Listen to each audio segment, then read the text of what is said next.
I'm super excited about this project. I've had a few of these in my life and I actually really like them, and I don't know why I keep getting rid of them, but this one here I might add to the collection.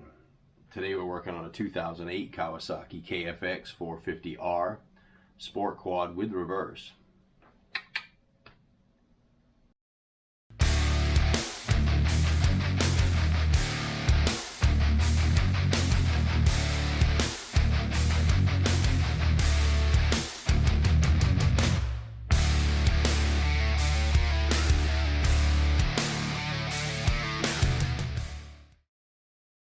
So the backstory on this thing is actually kind of crazy.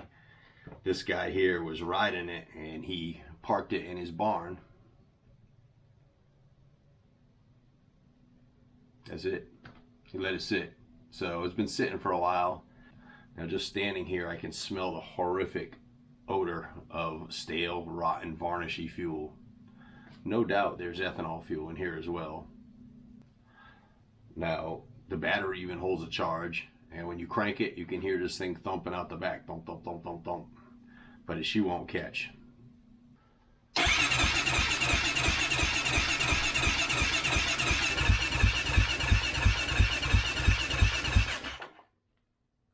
So I'm sure you can hear that this thing sounds like it's got plenty of compression. Let me ask you a question. What didn't you hear? Let's try that again.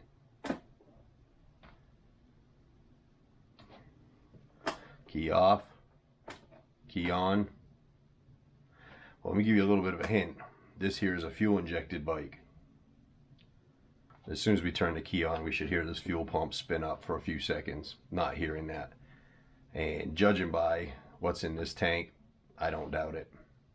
So we're definitely going to be looking for a fuel issue. However, while we're at it, we're going to go ahead and do some maintenance to it. Obviously, do our filter, our oil change, new fuel, check the fuel pump, find out what's going on with that, what needs to be ordered, and then we'll beautify it here just a little bit. Like I said, this one here may be joining the collection. Obviously, first order of business is let's get to this fuel tank and let's do some measurements to make sure we're getting our 12 volts at our pump, and if so, start taking that apart and determining what to do to replace this fuel pump. Now, I'm certainly not going to put a factory Kawasaki fuel pump in here because, well, I'm not crazy. The whole module itself is extremely expensive, and I've had really good luck with the aftermarket fuel pumps. They work fantastically for a very small fraction of the price.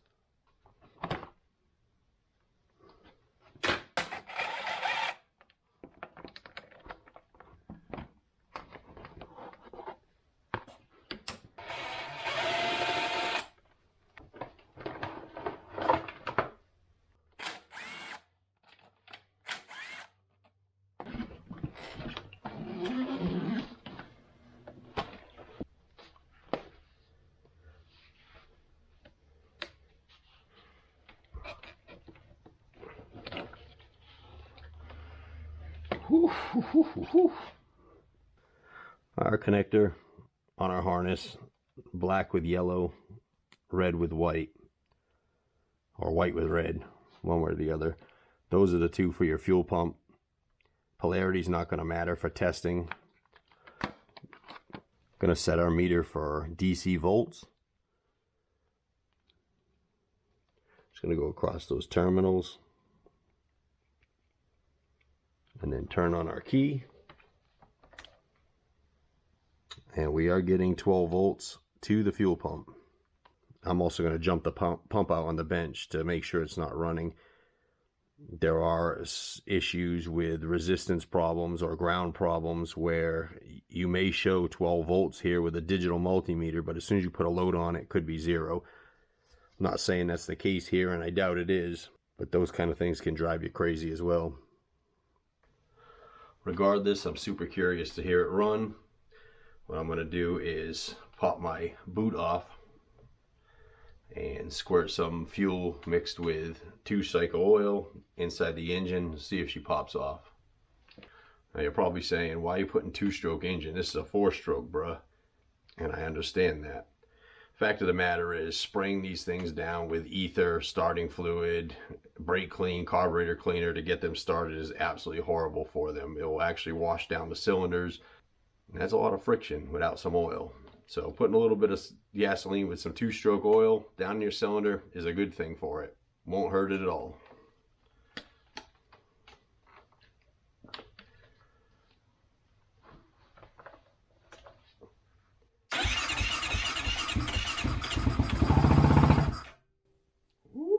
She's going.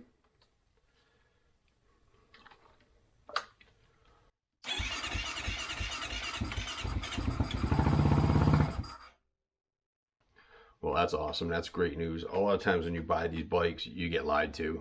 I mean, every single one of them is recently rebuilt. So this guy was straightforward with me, and I'm happy about that. Let's go take a look at this fuel pump. Now on our fuel pump itself, we also have 3 wires on our connector, a red with black, a black with white, and a black with yellow. One of them is much smaller than the others, and this is for a reserve switch built into this assembly. And the 2 black wires are for the pump itself. Black with yellow is positive, black with white is negative. And you can verify that if you look at the pump itself. The black with white is just going to the ground of the pump. So I'm going to stick my fuel line in a container just in case this thing decides to squirt.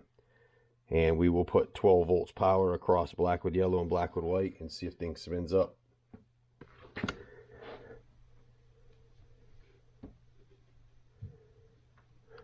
And there she is, jumped out. Absolutely nothing. This pump is definitely failed. Alright, let's drain the swamp water out of it. I'm going to throw it in my Tundra because my Tundra will burn anything.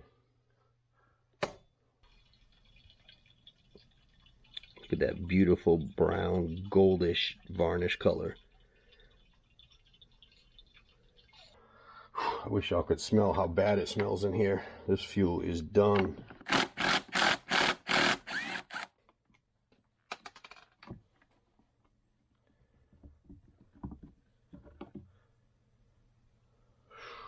Look at that. Tons of corrosion. Oh, it smells horrible.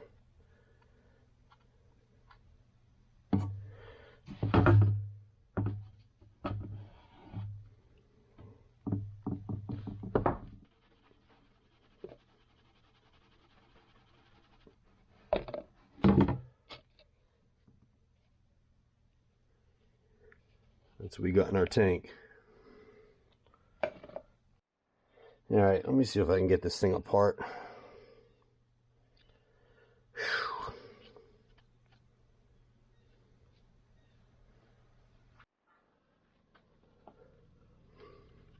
Not sure if I can get any of these parts separately.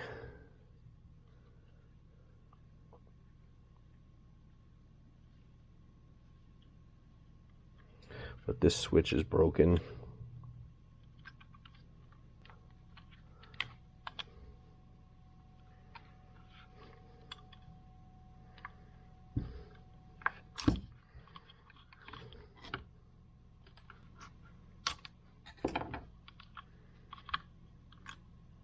That's broken.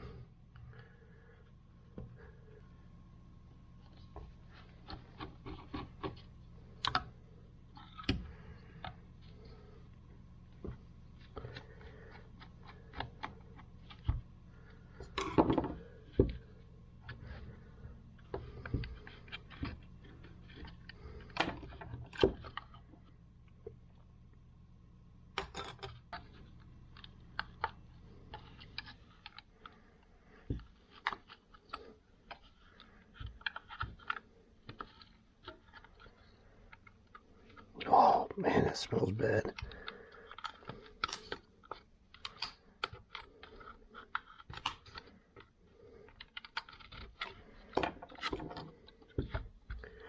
And there's your pressure regulator.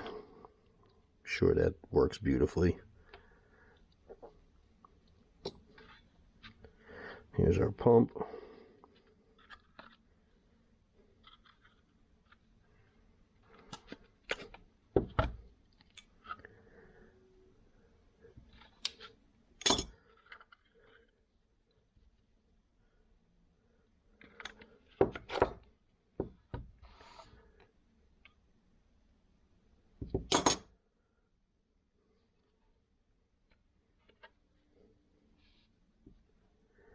This thing is going to need ungodly amounts of cleaning, if it's even worth it.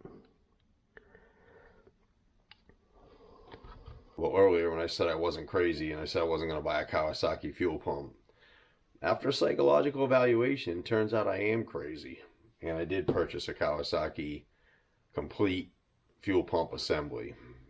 Reason being is these KFX450Rs are kind of scarce as far as getting parts. It's not like getting parts for a 450F or 250F or anything like that. So they're difficult to find parts for. For me to find a used fuel pump assembly for this was turning out to be impossible. I could not find one. Nobody had one to offer.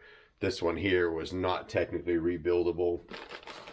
Now, when I first picked this up, I went ahead and just ordered an aftermarket fuel pump for it. I knew the fuel pump was going to be no good, and this aftermarket pump is absolutely perfect. It's a direct bolt-in unit, and it's great, but there's too much stuff wrong with this pump assembly for me to repair. It's got broken wires. The reserve switch that turns on the light on the dash to let you know when you're getting low on fuel is damaged. The inside of this is absolutely disgusting. And the fuel pressure regulator, I mean, that's going to be no good. So it just didn't make a lot of sense to rebuild this pump. So we did get a complete new factory unit. And we get this thing bolted in, tank bolted back on, get some non-ethanol fuel in here and get it running, and see if we're going to need to do any top end work on this thing, if it's going to be smoking or bottom end knocks or anything like that. And fingers crossed this is going to be the only problem, but we'll see. I'm not too worried about this fuel pump. It was fairly inexpensive. I think I paid like $40 for it or something like that shipped. So they use these on a ton of different vehicles, not just Kawasaki, but Honda, Yamaha, Suzuki, and many different models. I'm eventually going to use it sometime down the road. So just throw this in stock. So with these, the pump will only line up one way, so you can't put it in incorrectly. The bolts will only line up in one specific direction.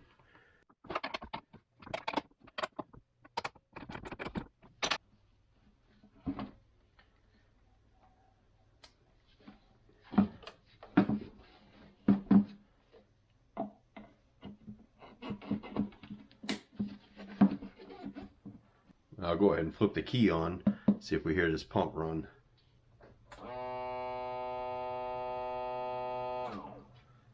Perfect. Non-ethanol time.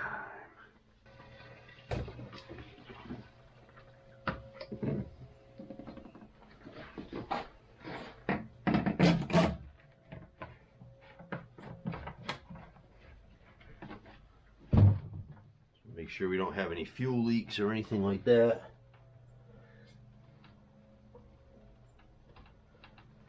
Looks pretty good.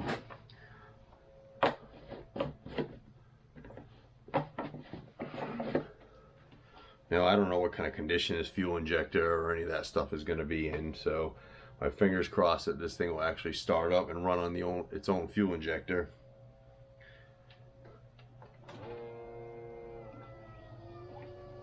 She's moving fuel.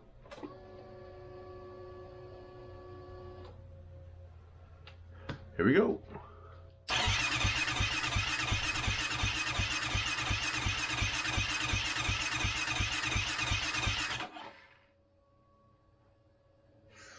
Yeah, that injector might be pretty bad as well.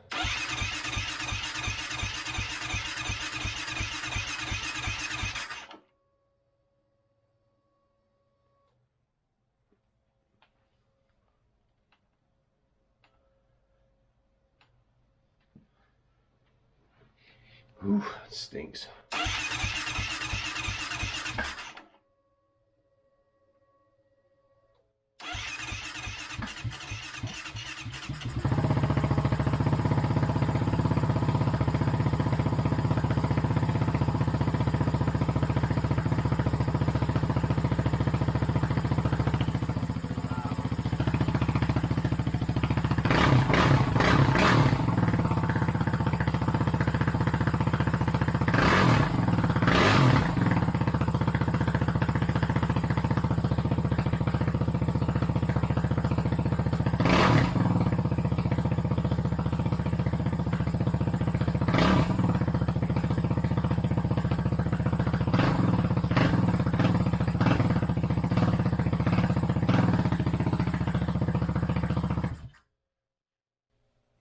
actually sounds pretty good. It's very loud. This Baffle, something they've taken it apart or something. I'm gonna have to get back into that and maybe repack it. It seems like it stopped smoking, so we're in good shape. I'm gonna continue ahead on this thing. Get this Baffle off. We're gonna replace these grips. This lever here is a little bit loose. I got a couple of front tires I want to put on it. Obviously change the oil, change the coolant, all that kind of stuff. Drain the coolant, drain the oil. The oil looks like it's in really good shape. However, and this drain plug looks like it's in pretty good shape, but somebody cranked this thing down and then gooped it up. So she's just spinning. We're gonna have to put an oversized drain plug, get this tapped out on the bottom of this case. Chances are this drain plug's gonna leak and, you know, potentially cause an issue while riding. I got a bunch of other drain plugs here. If not, we'll have to pick one up that's gonna work. Somebody got plenty of goop in here. In other words, they fixed it correctly.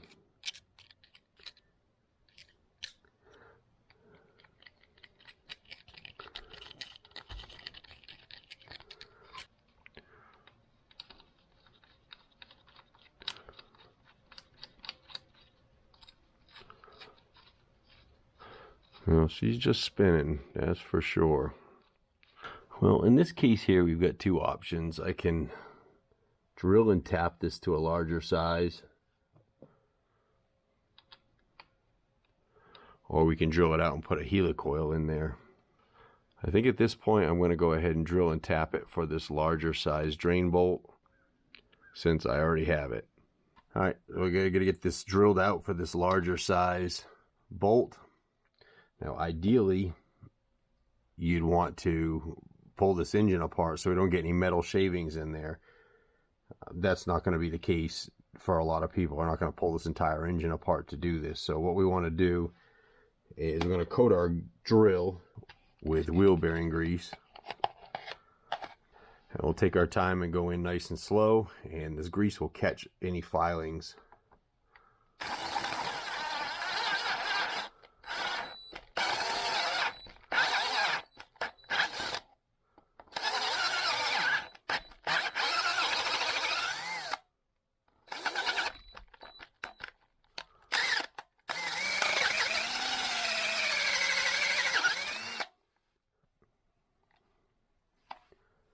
Well, it's obviously not able to catch absolutely everything. It's going to catch the majority.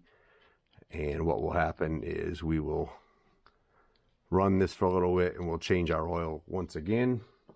Now what I used there was a 12.5mm drill bit. And our tap size, or our thread size, is going to be metric 14 by 1.5. And we're going to do the same thing with our tap with the grease.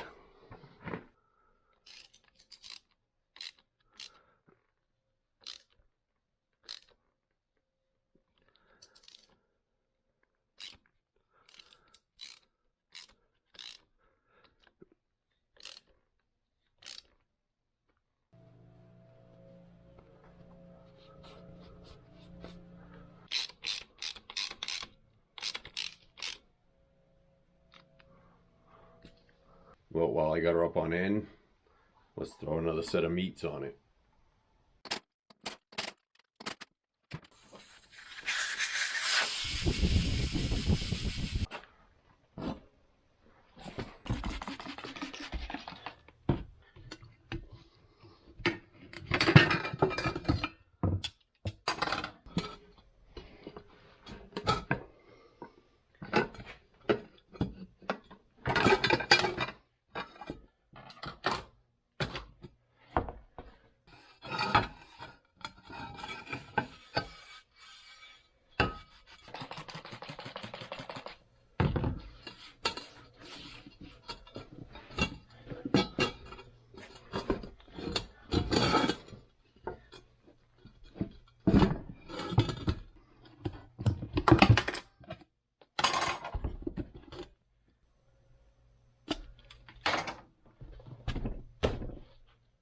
Alright, let me get this back cap off, find out why this exhaust is so loud. It looks like somebody probably took the spark arrestor slash baffle out of it so they can get that placebo power. And That's absolutely gut. Man, this thing is running rich too. Yeah, the baffle's been removed. I'm going to have to get one because I'm not going to be listening to this ridiculous loud noise. I'm an old guy. I like them kind of stock sounding, quiet. Well, this is going to have to be my baffle for now. Unfortunately, the spark arrestor and the seal are on back order, and nobody knows when it's coming off back order. So this is what we got to live with.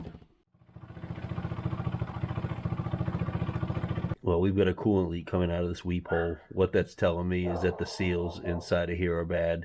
We're going to have to rip this side cover off and rebuild this water pump.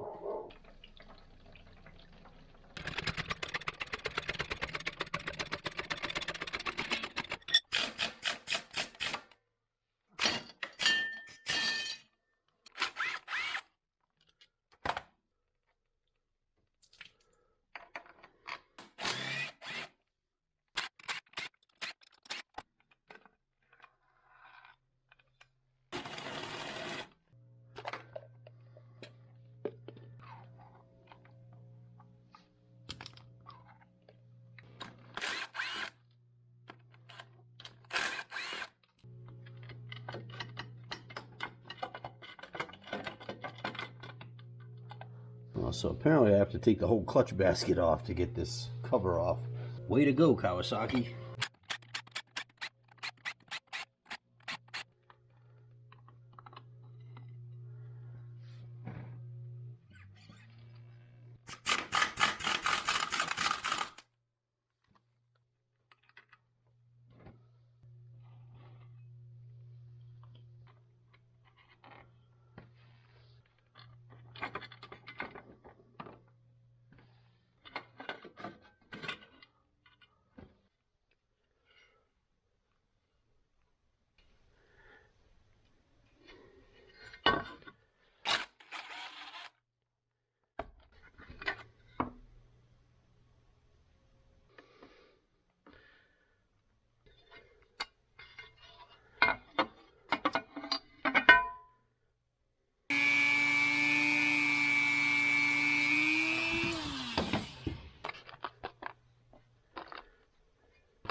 Definitely be careful messing around with these steel gaskets. They're sharp. The clutch steels on this got way hot. We may be digging back into this thing to do a clutch once I actually test ride it. All right, well, next step here, running it, warming it up. Cooling fan never comes on. Gets up to 230 degrees, no good.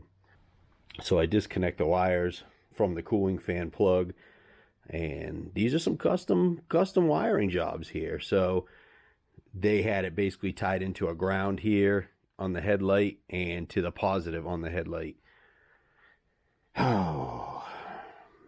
So I decided to check it out and find out what's going on. Well, I see this plug up here, which is the plug that's supposed to be for it, just sitting up here dangling. So we checked this. I got no power to it. We're going to trace it down a little bit. So we plug that in. Now we get up under the hood here, and this relay, if you're looking straight on, all the way to the left. If you're sitting on the bike, obviously be the one all the way to the right. This is your cooling fan relay. There's 5 wires going to this. One of them is a double wire. This is direct power from your battery through your key switch, through your fuse, and directly to the relay. So when we check this here, no power. Now keep in mind, I've already hooked up 12 volts to the fan and she spins right up, no problem. So next step is we're going to check the fuse. The fuse is sitting right down here and the 10 amp fuse is blown. Why it's blown, I don't really know. And we may have an issue of why it's blown, but instead of just replacing the fuse or tracing it out, they just decided to hook the fan into the headlight. It makes no sense.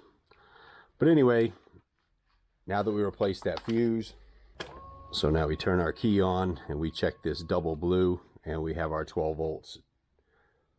Now the real question is whether or not this relay is any good. And to test that, I've got a pink with blue. What we're going to do is just ground that wire. And when we ground that wire, it should kick this relay on and start up our fan. Let's go ahead and use this custom wiring that we had installed.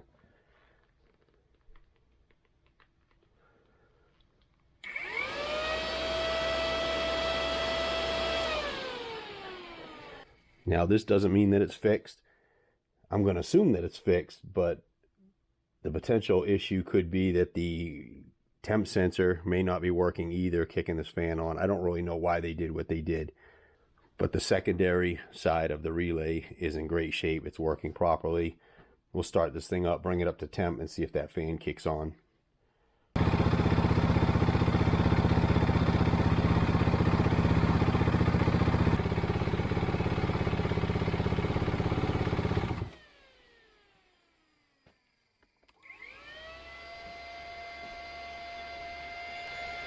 Well, she's running. She definitely kicked in.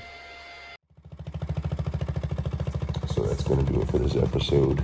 I do have a couple of little tweaks left to do with the dash lights and stuff like that. But overall, I'm pleased with the project and I'm pleased with how it came out.